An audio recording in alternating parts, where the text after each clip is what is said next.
Hi, what is the east wind about? Now, before you shut the video off, watch it, because this can be a representation of a lot of similar things in Scripture that are easy to miss. Take a few minutes. It actually has quite a significance in the Scriptures. I'll make this short, but there are a lot more passages about this though, and at the end I'll really share one additional passage that really shows what the east wind is about. So stick around.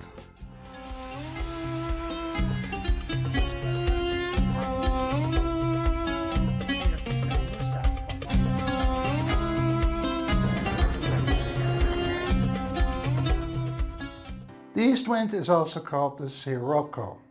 Jeremiah 4 verse 11 describes it as a scorching, strong wind from the desert.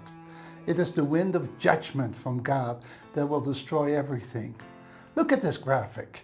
You can see Israel, and on the east side is the desert, which is right now the country of Jordan. There are many passages in the Bible where it mentions the east wind. In Exodus 10 verse 13, God brought one of the plagues of locusts to Egypt through the east wind, and it destroyed all of Egypt. Hosea 13 verse 15 says, "Though he flourishes among the reeds, an east wind will come, the wind of the Lord coming up from the wilderness."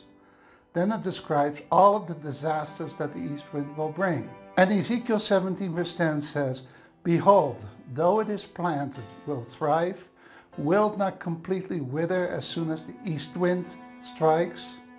Even the book of Jonah talks about it in chapter 4 verse 8. When the sun came up, God appointed the scorching east wind, and the sun beat down on Jonah's head so that he became faint and begged with all of his soul to die, saying, "Death is better to me than life." At the end, probably the biggest example I can think of is when Moses and the Israelites crossed the Red Sea.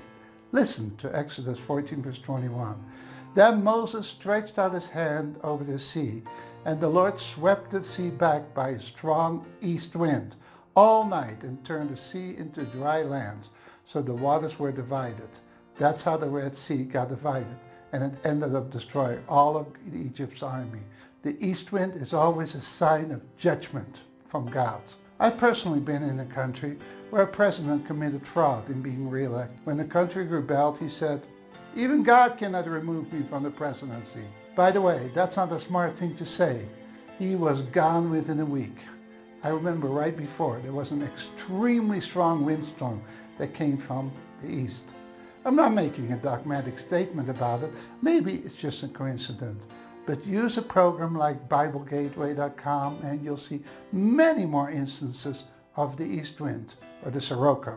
If you want to hear more of this type of interesting information, be sure to subscribe and hit the bell button. Now, you want to watch this video next to get a general understanding of how people in the Middle East would read the Bible. It's a very short video, but it's gotten lots of views already. You don't want to miss out on that.